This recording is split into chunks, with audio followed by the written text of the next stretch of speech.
Hi everyone, and welcome back to Baggers Unfiltered 26. As always, I'm joined by. Louis from the Perth Blue Baggers pod. And today, we're lucky enough to have a special guest, Joe. How you going, man? Boys, good to be here. It's we've tried to get this sorted for a little while, so it's nice to finally meet you both. And no, it's this will be good. Yes, so do you want to speak a little bit about what you do in this space?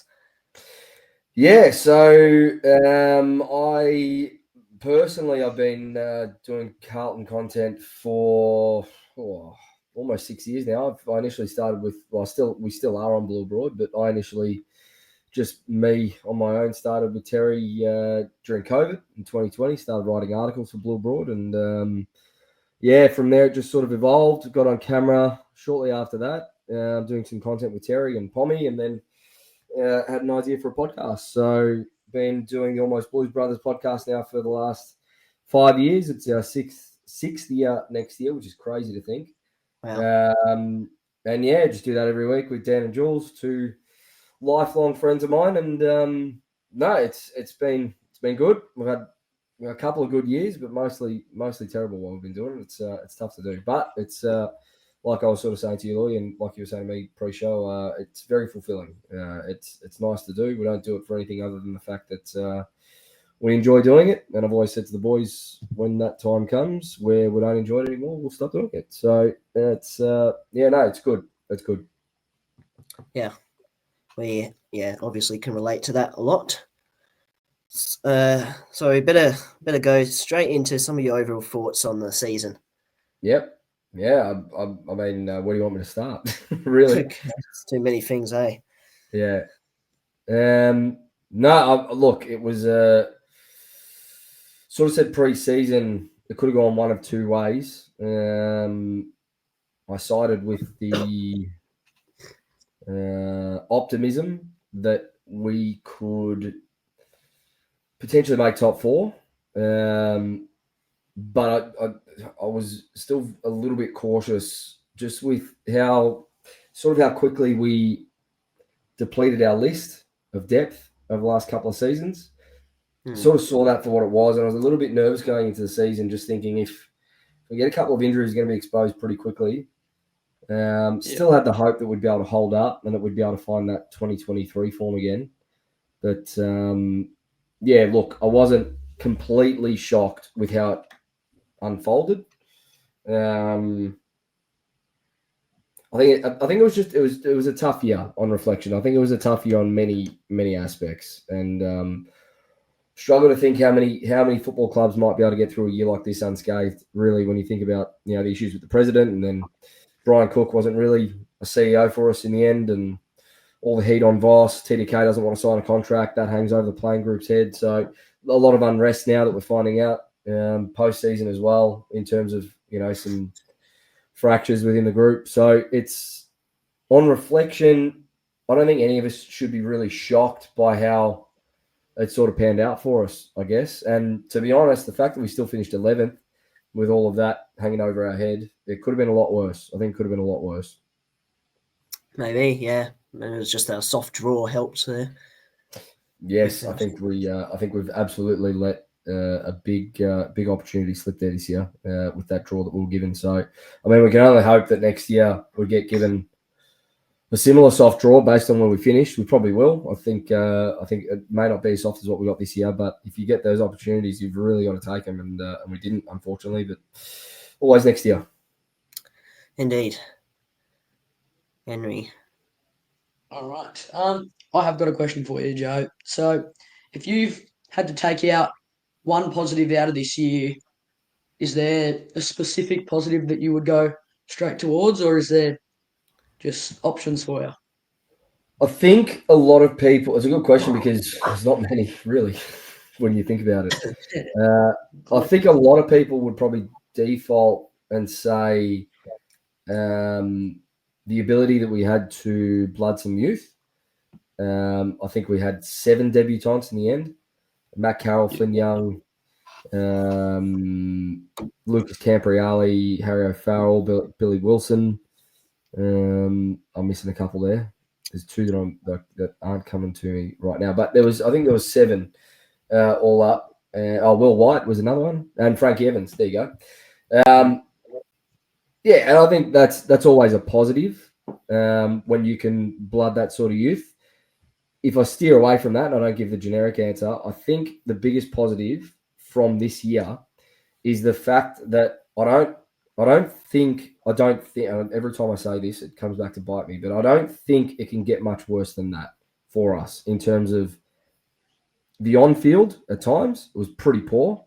I think all of us can agree on that. Yeah. But the off-field as well. The off-field was that's as bad as I've ever seen from the club in terms of how we handled a few things, as I said off the top. So the positive out of that is that I don't think it can get any worse. And if we're able to get through that relatively unscathed, still got our head coach intact, he's going to see out at least his contract. It looks like Graham Wright is already shipping off some dead wood, for lack of a better word, and that the culture hopefully changes. I think that's the positive out of this, is that if that is as bad as it gets, then it's only going to get better from here. And that's what I'm hoping we kind of see next year. Again, it could go one of two ways, and I'm not going to give you a prediction on how we go next year. You'll probably ask me, but I won't give you that until after the trade period and draft period's done, because I think we really have to get this right in this off season. Yeah, true. Definitely. I know Louis and I don't like talking about predictions because I think, and I've said it the whole entire year. Once everything went downhill, I said I think it's the expectation that we had going in towards the year, which is why us fans are so, riled up about literally anything and everything. So, yeah, it's obviously, I hate the word. I hate it with a passion, but it's really, really disappointing. Yeah, no, it is. It's really disappointing. Super disappointing. I agree. Might not know why I hate that word. It's because in literally every single sort of match day review or whatever it is, and it'll be by any player, the only word that they'll say is disappointing. It just it infuriates me so much. No idea why, but yeah, it's a good pickup, and I think a lot of fans, probably up until the last 6 weeks, I think, of the season, were really getting tired of the same language coming out of the club and the same language, and like what you're saying in press conferences from Voss and the playing group. And I don't know if you agree with me, but I think that started to turn sort of towards the back end of the year. I think we started to get a little bit more honesty and it was a bit more raw in those post games or in weekly interviews and press conferences and whatnot. It was a bit of a breath of fresh air. It's a bit of that guy for the agent of change, Graham Wright. Yes, might have been. There you go. I think one of them was from Weeders. It was around maybe 20 where he said something about pulling on the jumper, and if you're not going to pull on the jumper well enough or don't want to play, you'll see your way out, and something like that, something along them lines. I can't remember what it was now because it's 6 weeks ago now. Yeah, he says some big statements. We're already seeing that, right? So it's I think, and even Sam Walsh with his no BS mentality comments after the game, and I think we're already starting to see that. So I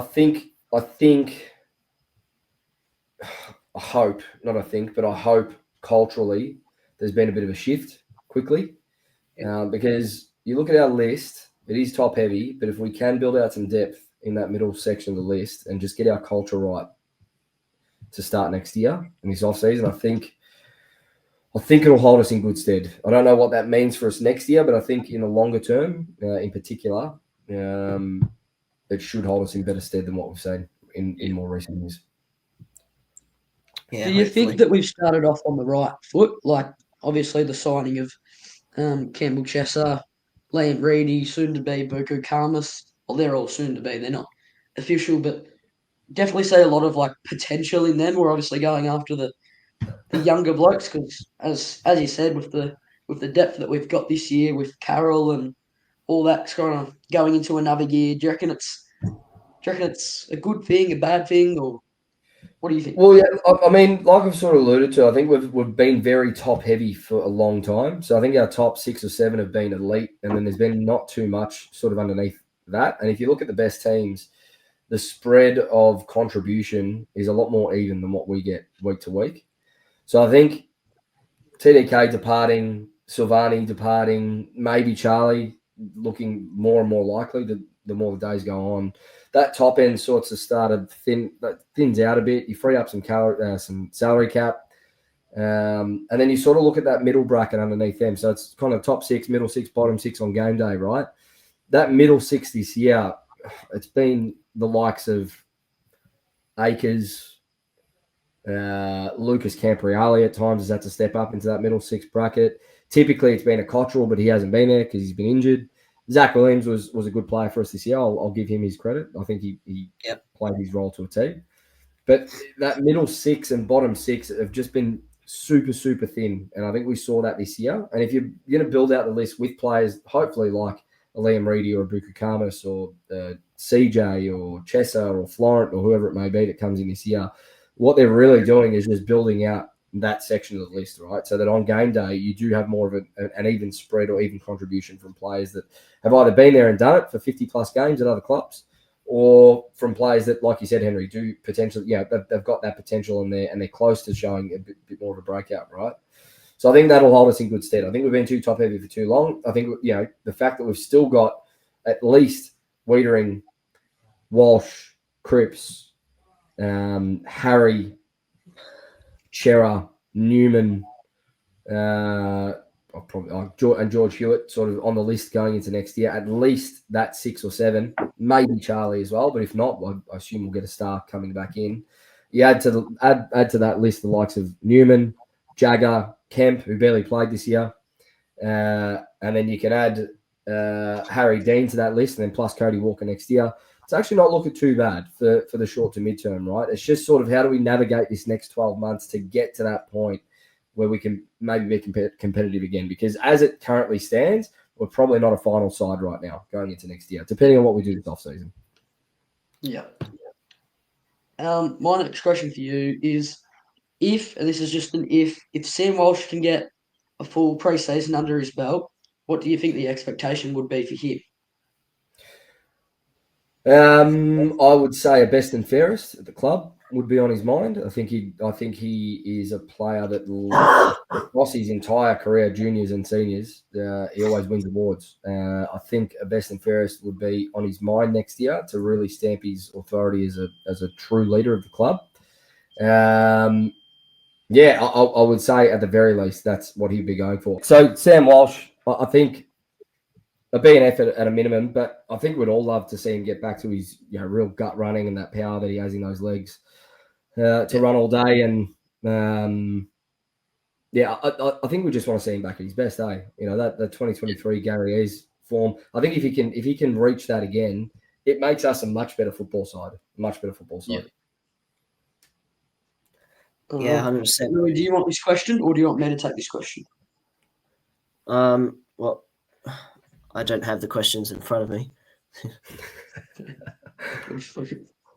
No shit, you live in WA, mate. It's a bit hard to transport them. Digital technology. Okay. And I'll send you something out. But I got a question for you, Joe, and it's a bit of a weird one because we definitely say it every year, but who do you think probably needs that big pre-season to really kind of launch their game again? Like, what I mean by again is sort of maybe it was a bit of a drop-off year in 2025 and they just need to take it step by step to get back up to that level in 2026. Yeah, I'll steer away from Walsh because we've just spoken about him.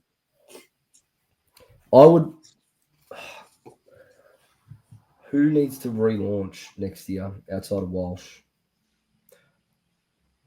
You could say Harry. Yeah. I think you could probably say Harry, particularly if we lose Charlie. He's going to be the spearhead. We need, if he is the key forward for us going forward, if Charlie's no longer there, we need 60-plus goals out of him if we're going to be anywhere near competitive. So he's kind of got to get back to close to that Coleman medal form we saw 4 years ago now. I'd say probably Harry. Yeah. One more just going on to that. how crucial, and this is if he stays on the list, how crucial is it for Elijah Hollins to really kind of try and cement his spot in the 22 again? Hmm. It's an interesting one. It's an interesting one. And you're right. It's if he's there, right? Because right now he's, as from what we understand, he's been told to explore his options. So if there is a club interested, it sounds like we're going to sell pretty low, just based on some factors that are a little bit disappointing for Lige and for all of us, obviously. But if he is back at the club, then there's no takers, and he sees out his at least the next year of his contract, and he wants to get another contract.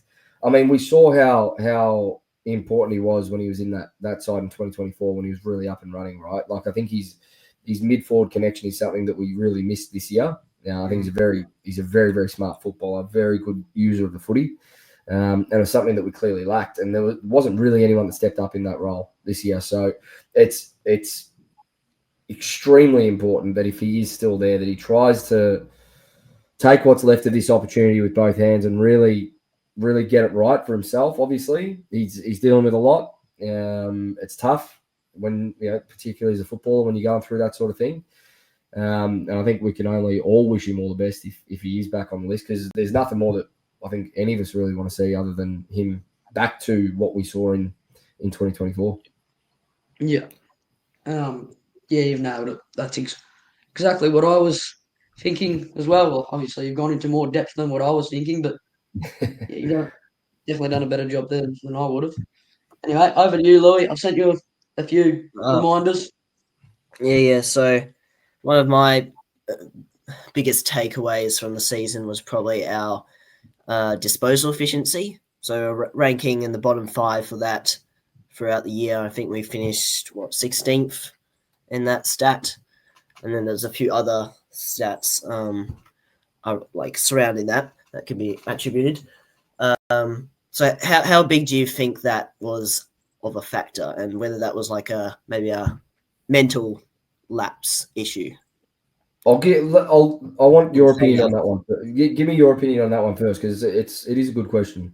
But I'd like to hear your take first. Well, the biggest, when that happens, when the disposal efficiency decreases, it's usually late in the game when the pressure's on, other teams coming. We've so many times we're up at half time, and then our disposal efficiency is abysmal because we bomb it in, and it's a very simple game plan when we try to do that. It's very predictable. So I think the pressure is in their heads, and they crumble under the pressure. So yeah, I think that's sort of what happens. Yeah. I've had conversations on disposal efficiency with Pommy in the past and with a few others, and some people don't necessarily believe in it. They think it's a bit of a rubbish stat. If you know how the disposal efficiency stat is recorded by Champion Data? I'll ask that first. Isn't it effective disposals divided by just disposals? Yes, but do you know what they count? The effective disposals is? No, I don't know what. So an effective disposal by Champion Data is anything that is clearly like a handball to handball receives or kick to a mark, clear. But they also rank an effective kick, anything that is above 30 meters. So if you've kicked a ball more than 30 meters, but it's not necessarily, and it's not a complete clanger, so if it's not out on a full or just a direct turnover, they actually rank that as an effective kick. So some people believe that disposal efficiency is a little bit of a misleading stat. However, I still think there's enough to read into it. When you look at a team like us, when you look at the eye test and you watch us every week, we are deplorable by foot, absolutely disgusting. Sometimes even by hand, cannot chain 2 or 3 handballs together to save ourselves at times. So I think for us, it's a good stat to read into still with how we're currently positioned, how we're currently playing. And I tend to agree.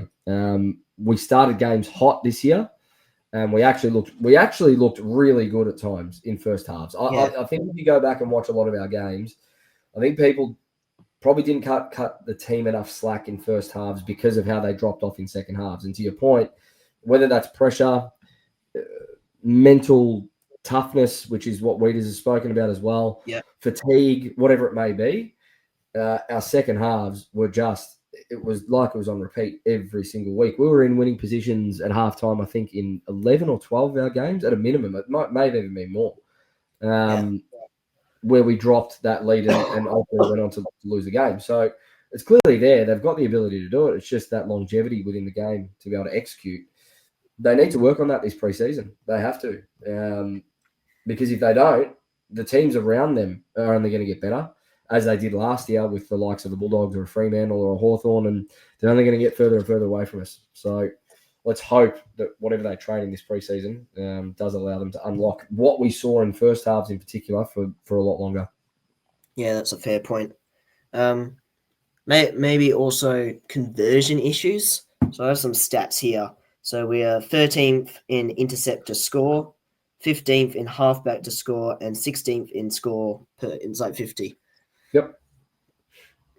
So I feel like they're interconnected with disposal efficiency and conversion. 100%. Yeah, 100%. And I think there was a stat yesterday pre-game in the grand final. Brisbane were the number one team for marks inside 50, number one team from transition from D50 inside 50 to score. So if you can get that part of your game right, it goes a long way in the modern game of footy. We've never really been known as an effective turnover team or an effective transition team. I think we definitely get our chances.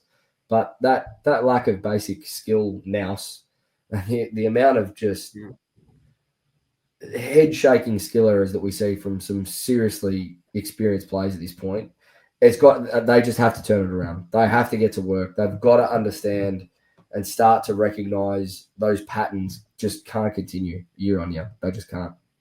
Yeah, they got to sort it out big time, and maybe some of the new coaching staff might have some better ideas on how best to address that. Agree. Maybe also a bit on Voss. Are you at all concerned? Because throughout the year, there was about 3 or 4 games where we just, actually more than that, where we just looked unmotivated. And he's meant to be a motivating coach. Yep. So I think that could be an issue. Yeah, it's good. It is a good question. Usually people, when they ask about Voss, they ask about his tactical nous and the tactical ability that he's got, and clearly he's got some flaws there. But you are right. If he is a leader among men, as he is touted to be, I think there are a few cracks there this year. Now, I'm a big supporter of Vossi. I think any team, any coach that can take a team as poor as what we were to a prelim, prior to him taking over in his second year of coaching, needs to be given more than ample opportunity to prove that he's the right man for the job and that he can take us to a flag. So I've always been a big supporter of his. I always will be. But yeah, I mean, I don't know where that lack of leadership stems from this year, to be honest.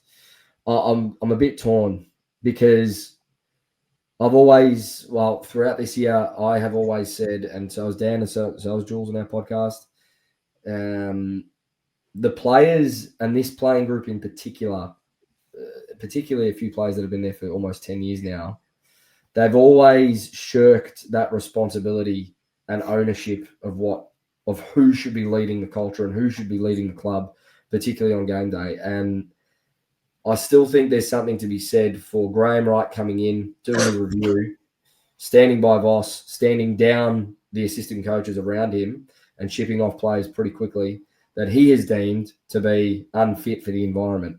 And if they are unfit for the environment, I point to one thing, and it's what I've been banging on about all year on the podcast, is that these players lack any sort of motivation, or a lot of these players, not all of them, but a lot of them have lacked any sort of accountability or ownership of their own performances and their own results since they've been in the system. And I say this all the time, if you go back to when the likes of Wiedering, Walsh, and these aren't the players I'm saying that lack leadership, but if you go back to when the likes of Wiedering, Walsh, Cripps, and Charlie, and Harry, and Tom, and Jack, and all of those came into the club, it was under Brendan Bolton, and Brendan Bolton's directive from our football club was that wins and losses don't matter.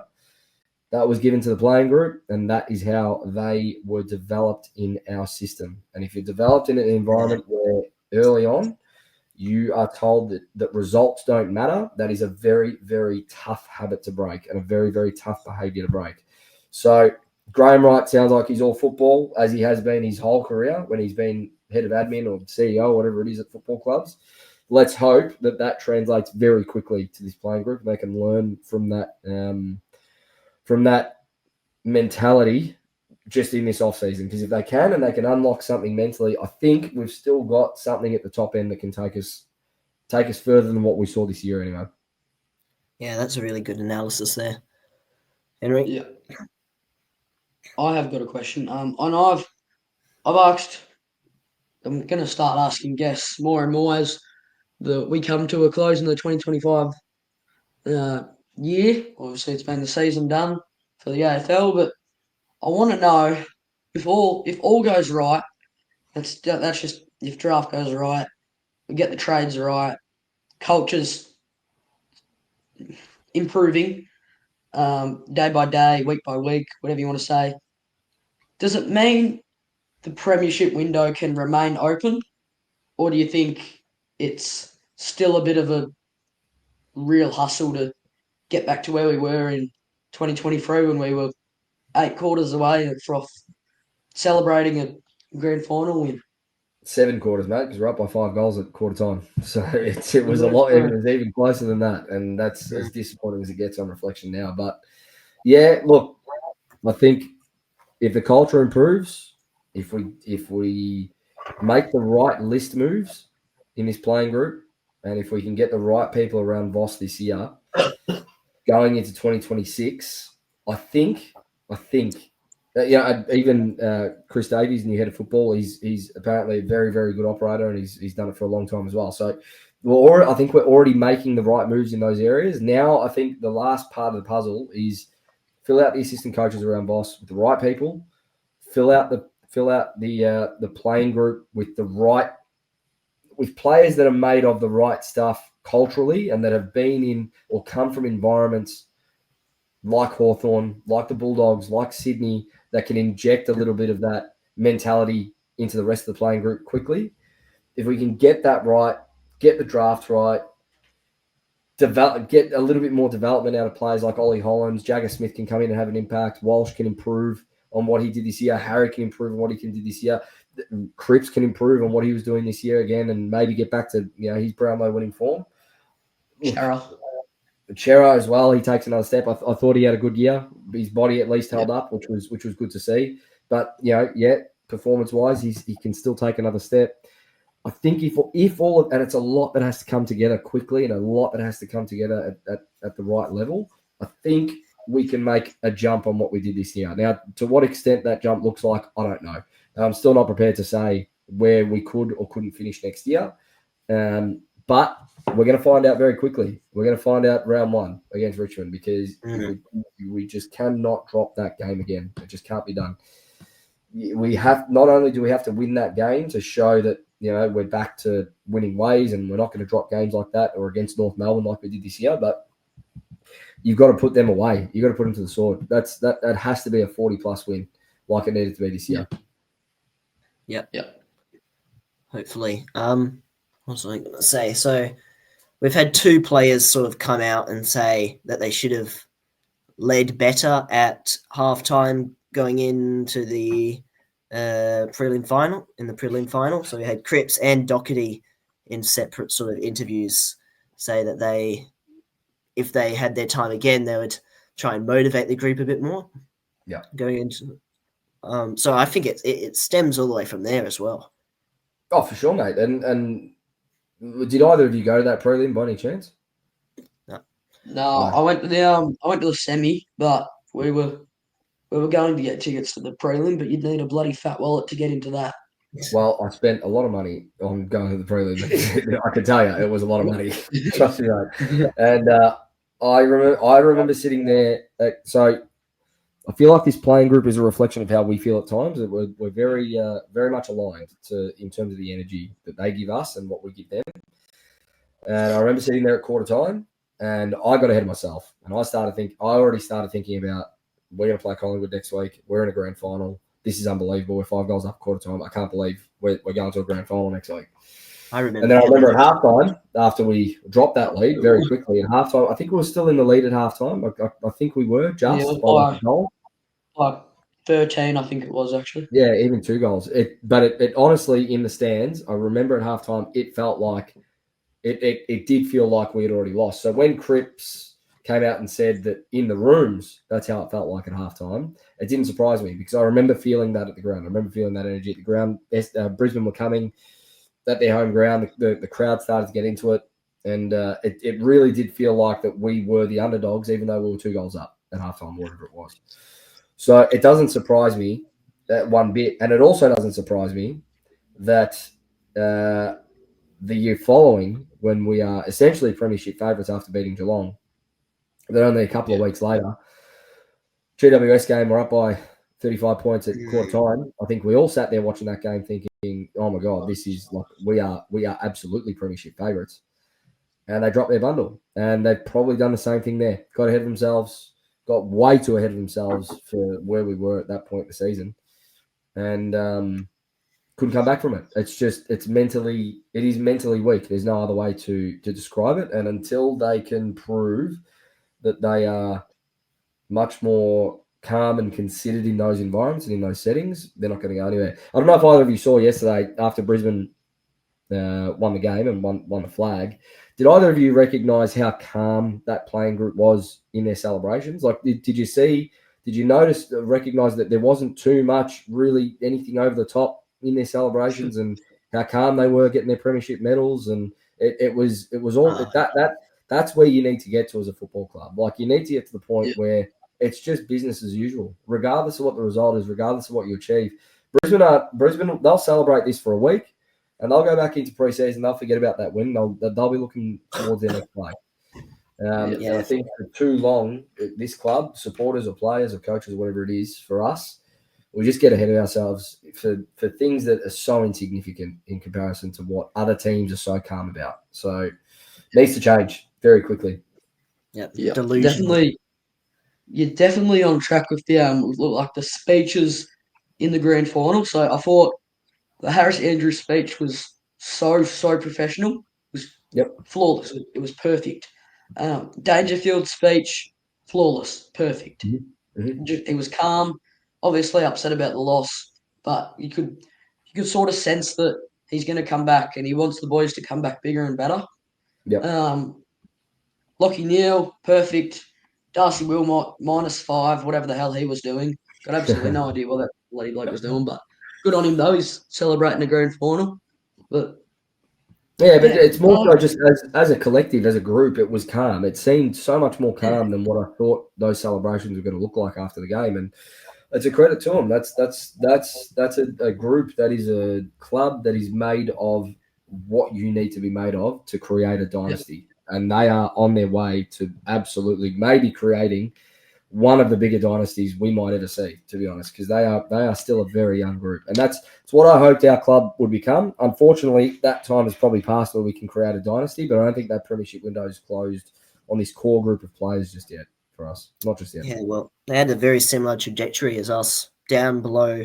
Absolutely. In 2018 and all that, and then they've risen above us, showed us how you do it. That's it. Credit to Fagan. He has these personal relationships with the players, and I don't think. I wonder if Voss actually has that. No, I don't think so, Louis. Not. I don't know. There's rumours going around that a few players don't have a perfect relationship with Voss. Unlike you look at Fagan, and after the grand final celebrations, you got Gatorade being poured on him. He obviously didn't crack the shits about that. He was fine. He just apparently didn't want it, but that was, I'd say, a bit of a joke. He's a very well done coach, is Chris Fagan, and he's very humble. Like, he's just he's a great coach. Absolutely. Very admirable. Yeah. I now need to think of a question. I've gone through all my questions, but I want to think of one. Well, that's it. Let's go to some of the what's been transpiring lately with some of the players leaving. So I don't know, just go through Tom De Koning. Thoughts on him? I wanted Tom gone from the start of the year, and I'm not surprised to see him go, to be honest. I think Tom's a good player. He is not worth anywhere near what St Kilda are paying him, and he's probably not even worth anywhere near what we were offering him in the end, which I think was over $1 million. So It was. I'm not the only one that three thinks or that. I may have seen it a little bit earlier than a few, but I think a lot of people came around by the end of the year and recognised that that's not it. If we had been able to sign Tom for 800k, 700k as a ruckman, that's not really proven a lot when you think about it. I think he's averaged 12 disposals, less than 3 marks, and never kicked more than 6 goals in a season or something. If you could have signed him for 700 or 800k a year on a 4 or 5 year deal, great, but not anywhere near the money. And you know what? To his credit, if that's the money that he can command, I don't think there's too many of us that would have said no if a club came knocking in his position to 1.6 That's mil. a good damn point. Good luck to him, but it's not the type of money that I wanted our club spending on a player, and I'm glad that we didn't, which is fortunate for us. Yep. Yeah. Silvani. I'll do. Yeah. Jack. Haven't spoken about Jack since he signed for the Saints. Again, he got offered a lot of money in the end. 900k a year is what we've been told. I think a player of his caliber that is overs. He hasn't really ever shown that he's durable enough across the course of the season, first and foremost. Had a good year this year when he was out there. He was one of our most important. But it's just not – I think our offer of 6 or 650, whatever it was about right for Jack. So, again, like Tom, good luck to him. Stings a little bit, I think, just being a Silvani. It would have stung a lot more if it was Collingwood, so I think we can all breathe a sigh of relief there. But, hey, good luck to him. True. Yep. We're going to have to cut sentimental ties to these players. Agree. If they're not there, if they're bandwagon players, they can piss off.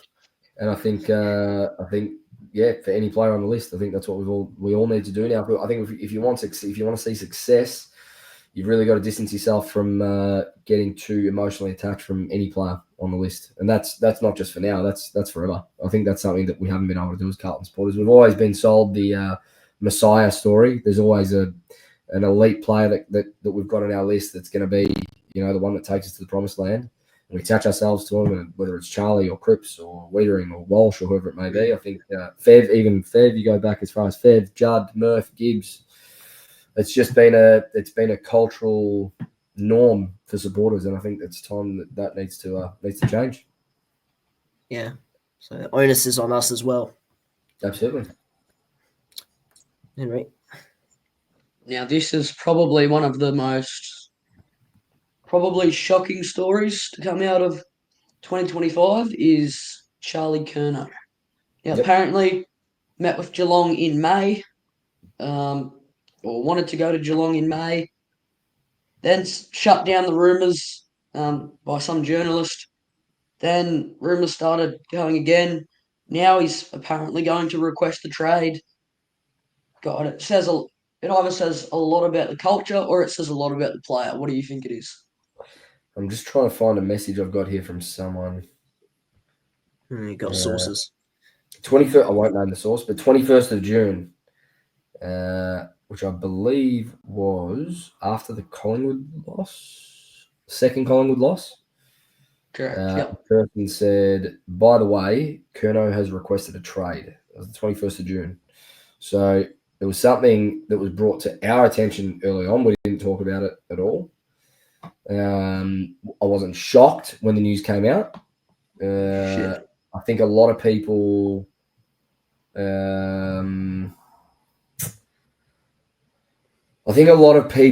jumped on the side of Charlie. Let's just believe what Charlie's telling us. It's just the media trying to develop a story so they've got content for the off season and this and that. And Charlie three times told all of us, no, wow. I'll be here. And No, the media was spot on. They were all over it. Obviously, over the last couple of weeks, it's come out that he spoke to Geelong early in May. I think he did request a trade. I now firmly believe he would have requested a trade around that Collingwood game. And I think if you look at his attitude across the year, particularly as a leader, someone in the leadership group, in a few of those games, it's just not on. Like we all love him. I love Charlie, and if he stays, I hope he stays. There's a part of me that hopes he stays because at his best, we know what he's capable of and what he can give to us. But if you're a leader of the football club and you're high-fiving opposition players and having a laugh, and when you're 40 points down, it's just not the look. That's not what you want from your leaders, and that attitude is it's not going to get you anywhere. You won't see Brisbane players or Geelong players having a laugh if they're 40 points down. You won't see any of their leaders ever show that sort of joviality in the face of some really, really poor football this year. So I'm not shocked as to where this has gotten to. I firmly believe at this point he's gone. It's just whether or not we can get the right value for him. And I do believe the club will hold their cards pretty close to their chest in terms of the value that we want. I don't think we will trade him unless we do get overs. So I think we're in a good spot either way. But I do think that we're going to get overs. I think either Sydney or Gold Coast. I don't know if Geelong can stump up what they need to, but I think Sydney and Gold Coast have got enough currency there where they'll probably be able to get the deal done. And from my understanding, it doesn't sound like Charlie really cares where he goes. He wants out of the bubble.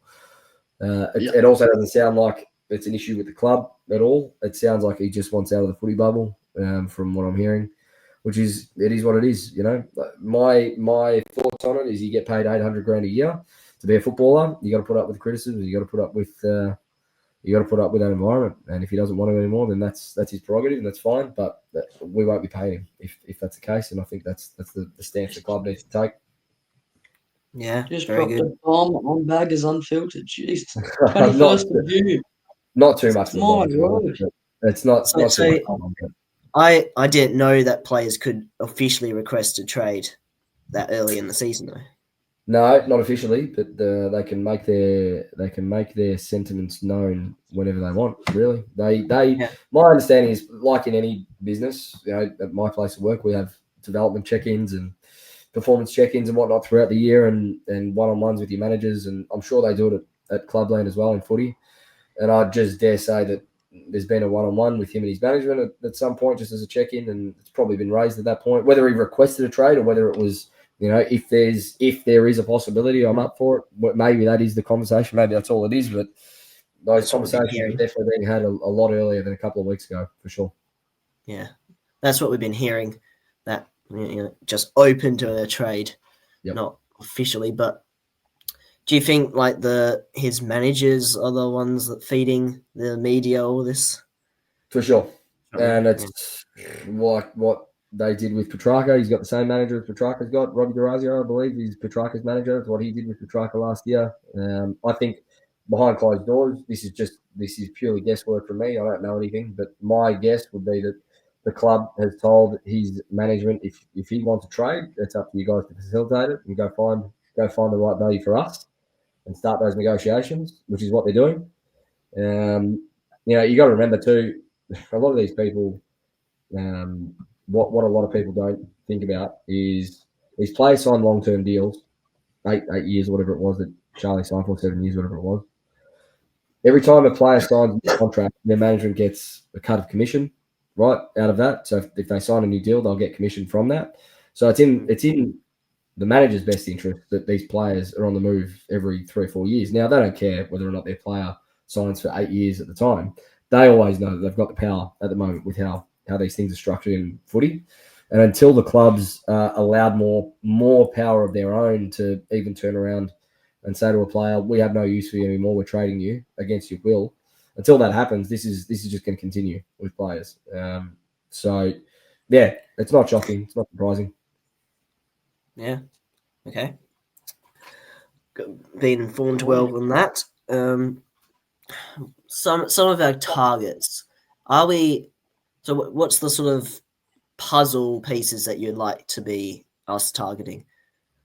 I think Buku Kamis,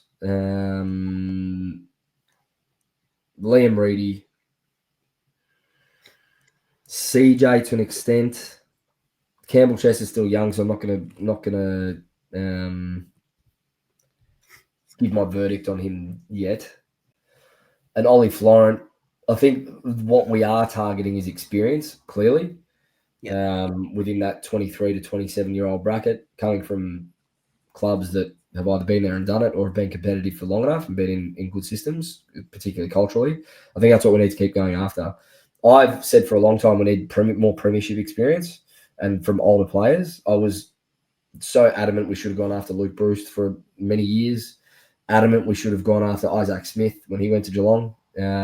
So players like that, I think, are what we're kind of missing at the moment. If a Nick Vlosten, for instance, was open to moving and open to coming across for a couple of years, I think he'd be someone like that would be a really good pickup. I think that's what we need to target in trade at the moment. Now, if Charlie leaves and we've got the capital to go after a star player, I'd be looking at Zach Butters now before he becomes a free agent next year. Or I would actually be asking Christian Petrarca the question as well, to be honest. I know it sounds like he's linked to Adelaide, but I would be asking him the question of whether or not he'd be open to a move to the club if Charlie was to leave and if we've got the capital to be able to trade for him. So I think we need experience, and whether or not that is winning experience or just cultural experience, it has to be at the top of the list for us at this point. Yeah, we've received some mail, but I don't know how true it would be that Zach Butters' management has been in contact with Carlton, but take it as a grain of salt, really.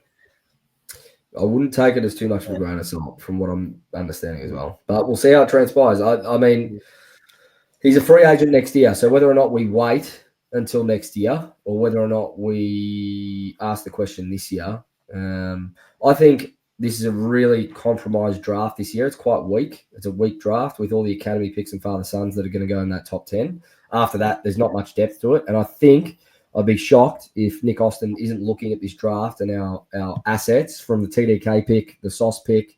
If Charlie leaves, it's probably another 2 first-rounders as well, that he might want to trade out of what we've got now to bring in some star players to replace what we've lost in TDK, Sauce and Charlie. I think there might be some legs to that story. To be honest, I've heard something similar. Yeah. Looking back on my messages now, there's a post here. I'm obviously not going to say who it is because you don't want to expose anyone. But apparently Carlton reached out about Errol Goulden. Not sure how true that is, but probably. I mean, they probably have. I mean, if Sydney have come knocking and they've asked the question about Charlie to this point, you would hope that the club would start with Errol Goulden as the trade, because my understanding is, and I think the club has even said this, or the media has reported that we're not going to be trading Charlie unless a star player is coming back. So that is the starting point in negotiation that we should be taking, and it sounds like that we will be taking. So I think this one's going to play out right to the last minute on deadline day. I think more and more will come out about this story and about how much Charlie probably does want to leave and what does want to trade to be facilitated.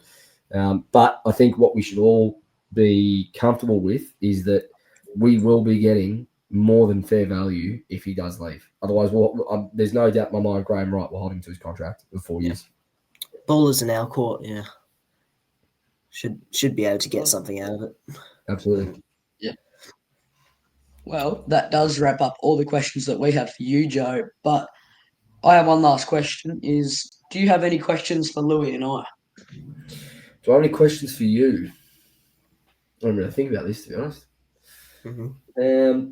All right. Well, if we're on the discussion of Charlie, I'd like to get a temperature check on this.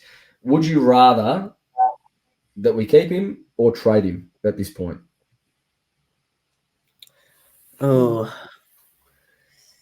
Do you want to go first, Louis? Or you want me to go? When it first sort of broke, I thought we need our tall timber. We need our Twin Towers because they combine for quite a bit of goals, averaging something like 5 per game. So in 2023 and 2024, they were quite good together. But we haven't seen them that much together because of various injuries, especially this year. So that was where my sort of thought was going. We should keep both of them because so much of our structure is centered around that.